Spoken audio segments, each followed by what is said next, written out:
Hola amiguitos de YouTube. Bueno, como hemos podido ir aprendiendo en estos podcasts con distintos profesionales, vamos a retroalimentar un poco de lo que ya hemos ido viendo. Claro, bueno, entonces ahora ya nos queda un poco más claro acerca de lo que es el neocórtex, la cognición social, la amígdala cerebral. Ya tenemos más información constatada por profesionales que nos han ido dando ciertas pautas que nosotros desconocíamos acerca de todos estos sistemas. Por ejemplo, sabemos que el neocórtex, ahora tenemos un poco más claro de lo que es el neocórtex, que es la parte más reciente del cerebro, digamos que en términos de evolución, ¿ya? Y es responsable de los funcionamientos cognitivos, el pensamiento abstracto, la percepción social y la conciencia. Pero también, como les decía el psicólogo Daniel, que incluso esto de la corteza prefrontal y así no se termina de desarrollar hasta los 25 años, o sea, es en constante desarrollo. Sí. Y ahora nos queda un poco más claro lo que es el neocórtex, la cognición social, el funcionamiento de la amígdala cerebral. Entonces ellos nos han comentado con casos que ellos han tenido de la vida real, en lo que nos van instruyendo, nos van diciendo acerca de todo lo que conlleva este sistema. Sí, por ejemplo, haciendo un poco de énfasis más en lo que es el neocórtex, ahora sabemos que es la parte más reciente del cerebro en términos evolutivos y es responsable también de las funciones cognitivas complejas como lo son el pensamiento abstracto, la percepción sensorial y la conciencia. Por ejemplo, recuerdo que nos hablaron también de un caso de Richard Robles. Ajá, este es un caso de un asesino que tuvo él la condición que salió bajo condición de la cárcel. Entonces él se vio envuelto en muchas deudas, muchos problemas, en donde perdió el control de sí. Entonces, por lo que acudió a una casa a robar, en donde se encontraban dos chicas profesionales, en donde ellas fueron sometidas en un principio por él. Pero lo que decía de este caso era que, o sea, que al principio la intención de irles a robar a ellas no era con intención de asesinarles, sino solo de robar para cubrir sus deudas. Y al momento de sentir tanto miedo de ver que a una chica ya le iba a volver, como así decir, a meterle en la cárcel, su miedo hizo que su corteza prefrontal no funcionara y viviera bien su control de impulsos, que él actuó, o sea, solo por miedo y les terminó asesinando a los pobres chicos. Justamente decía que lo que actuó ahí fue el cerebro primitivo. Ajá. Entonces que no sabía lo que hacía y después como que tomó conciencia y se dio cuenta que lo que hizo... Pero prácticamente él se llega a dar en cuenta de lo que hace ya cuando todo su sistema empieza a funcionar nuevamente de manera correcta. Claro, ya cuando exacto, cuando le pasó el susto, ya cuando ya todos los hechos se dio, entonces ahí él como que reaccionó, como que su cerebro volvió a tener las conexiones neuronales concretas para poder darse en cuenta todo lo que había pasado. Pero él en ese momento perdió todo lo que es, inhibió automáticamente toda su función de razonamiento. Entonces aquí es lo que nos decía mucho la Sofi y el Pedro, que es importante tener control de nuestras emociones para así no ser solo por impulso y luego terminar haciendo cosas que no queremos. Exacto, supuestamente decía que hubo una separación del cerebro primitivo con el neocórtex. Entonces hubo esa separación y por lo que dejó de saber lo que hacía, entonces, automáticamente inhibió todo. Exacto, que el cerebro primitivo y el neocórtex tienen que estar conjuntamente para que haya control de todo. De todo eso. Sin olvidarnos también de la amígdala cerebral, porque con todo ello es la amígdala cerebral, sabemos ahora que es una parte fundamental para controlar nuestras emociones.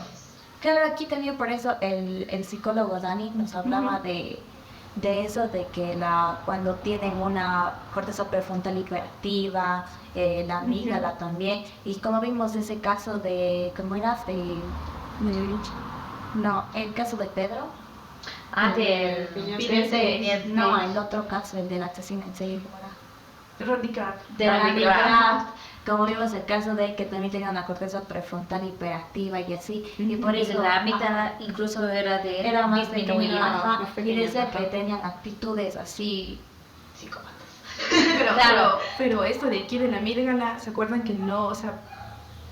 O sea, se comparaba con otra amígdala pequeña, pero entendido lo que creo que afectaba era el entorno social. ¿no? Sí, el contexto, Pero o sea, el también contexto. por parte, o sea, la biología, que te acuerdas que el psicólogo nos decía que la corteza prefrontal hiperactiva también hace que actúes de esa manera, así como Ujú. Que actúes impulsivamente. impulsivamente.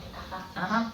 Entonces tenemos que tener en cuenta que todas estas áreas de nuestro cerebro siempre tienen que estar en conforme y en confort con el ambiente Ujú. para que podamos tomar decisiones concretas y sanas a la vez.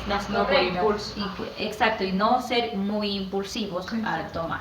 Las personas que son impulsivas al tomar decisiones, entonces ahora sabemos que toman decisiones impulsivamente por el hecho de que No están alguna parte de predominan. esta está fallando y está predominando una parte del cerebro primitivo. Ajá. Ya, Edan también nos habla sobre la condición social, ¿no es cierto? Él nos habló bastante sobre la condición social, sobre el lóbulo prefrontal, que es muy importante para la condición social. Claro, y también lo que nos decía que el lóbulo, la corteza prefrontal se termina de desarrollar hasta los 25 años, esto quiere decir que está en constante desarrollo. Wow.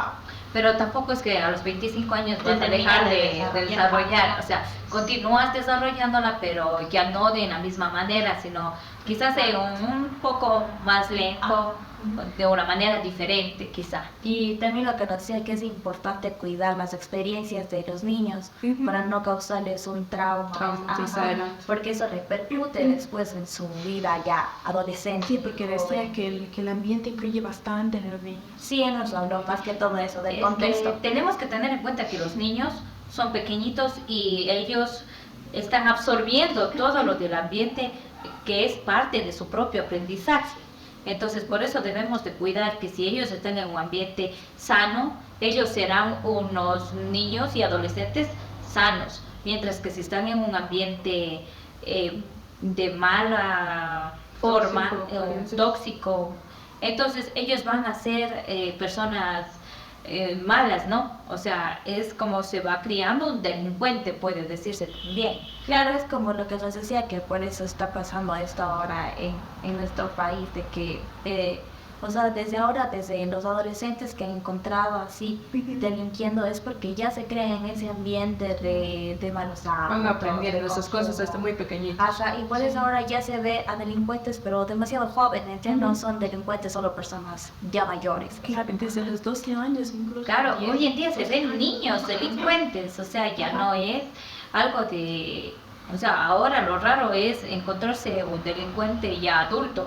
Ahora lo más común es Son los niños, jóvenes, niños y adolescentes. adolescentes que están en un ámbito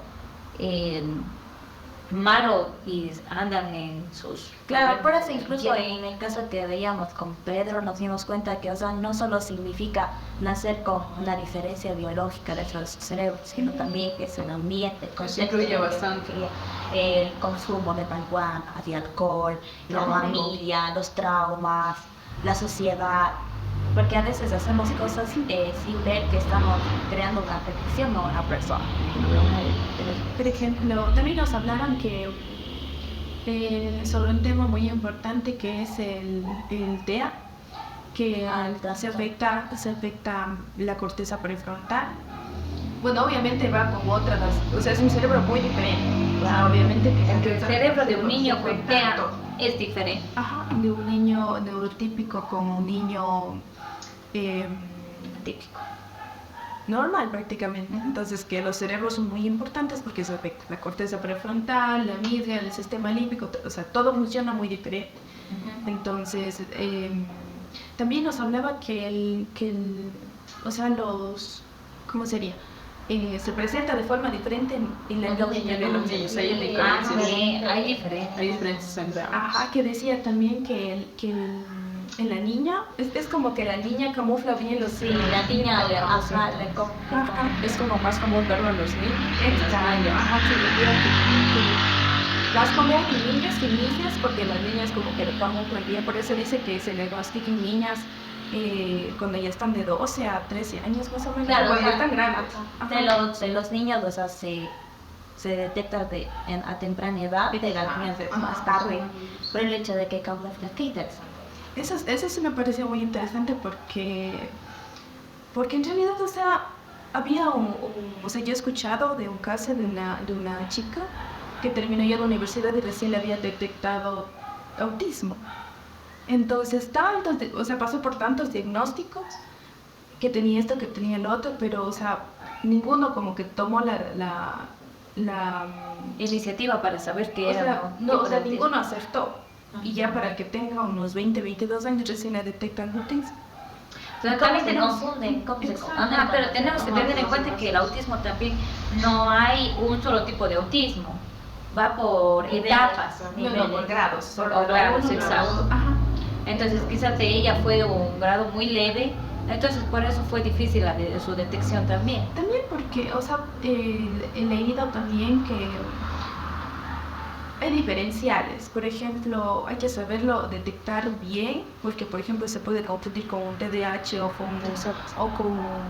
o sea, casi que son similares. Entonces, a veces dicen, no, tiene autismo, y total tenía solo, yo qué sé, depresión.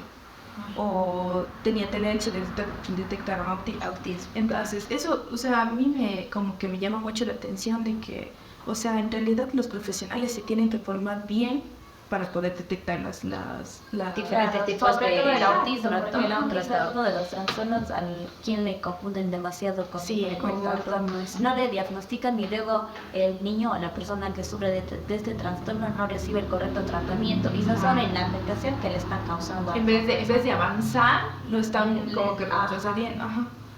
Sí, entonces, ajá, es importante conocer esto y también sobre todo lo que nos habían dicho de la amígdala, cómo esta se afecta, Sí, pero tiene todo. traumas. Bueno, en fin, todas estas partes de nuestro cerebro se van afectando porque son, aparentemente son diferentes partes de nuestro cerebro, pero en fin, forman un todo de nuestro cerebro, son los responsables de nuestras emociones y de nuestras tomas de decisiones, en fin. Entonces, pero no se basa también solo en la toma de decisiones, también está lo que es el sistema de recompensa y así lo que nos había dicho el doctor, ajá, entonces como por ejemplo cuando consumimos marihuana, nuestro sistema de recompensa, luego se va acostumbrando que ya no necesitamos solo un por, sino ya vamos necesitando más y más cantidades para llegar a sentir esa misma satisfacción, Ya, al ya. al igual que el sexo, que la comida y así. Y ahí es cuando se crea ya pues la adicción. Ajá, sí, entonces, Muy interesante entonces todo esto que hemos aprendido y que les podemos compartir un poquito de esta diversidad de nuestro cerebro que tenemos, ¿no? Muchas gracias y espero que les haya gustado. Adiós, amiguitos de YouTube.